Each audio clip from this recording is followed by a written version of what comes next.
আসসালামু আলাইকুম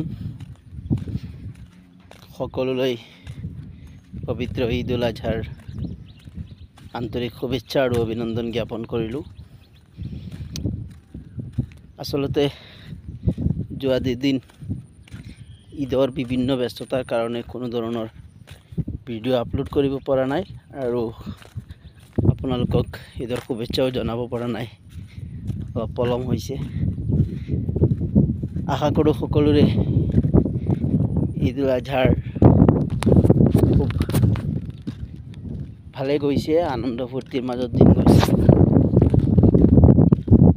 সকলোৰে ভালে যাবলৈ কামনা কৰোঁ আৰু এই ঈদে যাতে আমাৰ সকলোৰে মাজত শান্তি সম্প্ৰীতি মিলা প্ৰীতি একতা বজাই ৰাখে তাৰে কামনা কৰিলোঁ আৰু যাতে হিংসা বিবাদ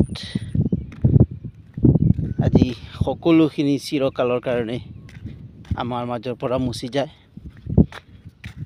তাৰে শুভকামনা কৰিলোঁ। সকলোৰে ভালে দিন যাওক তাৰে আশা কৰোঁ আৰু আনন্দ ফূৰ্তি সকলোৱে যাতে কৰে। ধন্যবাদ।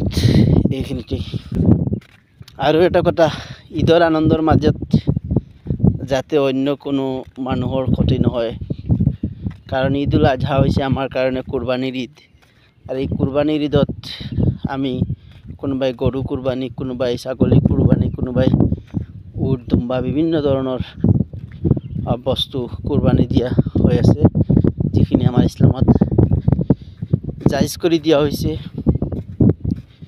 সেইখিনিয়ে আমাৰ ইছলাম ধৰ্মাৱলম্বী ভাই বন্ধুসকলে কুৰবানী দি আছে আৰু এই কুৰবানীৰ মাজত হয়তো ওচৰ চুবুৰীয়া কোনো হিন্দু ধৰ্মৰ ভাই ভনীৰ যাতে অসুবিধা নহয়, এনেকৈ আমি কুৰবানীৰ ঈদটো পালন কৰিব লাগে আৰু এই ঈদত যাতে কোনো সাম্প্ৰদায়িক সংঘৰ্ষ লগাবলৈ কোনো দুষ্ট চক্ৰই চেষ্টা নকৰে, এই চেষ্টা কৰাৰ সুবিধাও আমাৰ ফালৰ পৰা নাপায়।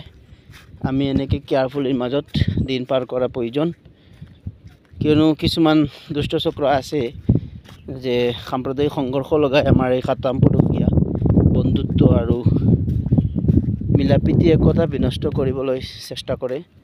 গতিকে আমি এই দুষ্ট চক্ৰৰ পৰা যাতে আঁতৰত থাকোঁ আৰু এনেকৈ কোনো হিন্দু ভাইৰ ক্ষতি নোহোৱাকৈ আমি কুৰবানী কৰিব নোৱাৰোঁ। আমাৰ নিজৰ নিজৰ ঘৰত নিজৰ নিজৰ ঘৰৰ সন্মুখতে আমি এখন ছেফ জেগা চাই কুৰবানী কৰোঁ। এই কুৰবানীয়ে যাতে ওচৰ চুবুৰীয়া কোনো অন্য ধৰ্মাৱলম্বী ভাই বন্ধুসকলৰ ক্ষতি নহয়, এইটো কথা আমি লক্ষ্য ৰখা প্ৰয়োজন আৰু সকলোৰে লগত শান্তি সম্প্ৰীতি বজাই ৰখাটো আমাৰ কাৰণে খুবেই জৰুৰী। গতিকে সকলোৱে এই কথাৰ ওপৰত মনোযোগ দিব। ধন্যবাদ। জয় আই অসম।